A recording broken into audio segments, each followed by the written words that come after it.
Hello everyone. Welcome back to my another video. Finally iPhone iOS WhatsApp dark mode released. If you are not yet using it, just follow me how to apply dark mode to WhatsApp.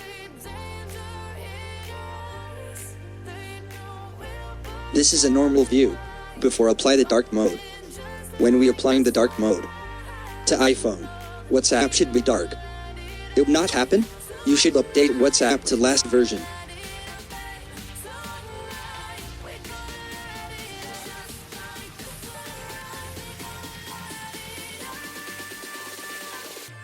To update WhatsApp, open App Store. Select your profile picture and update WhatsApp.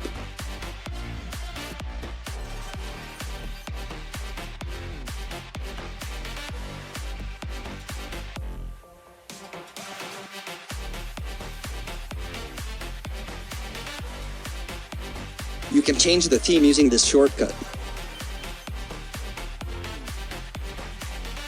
If you like to add this shortcut to here, navigate to Setting and Control Center and add dark mode.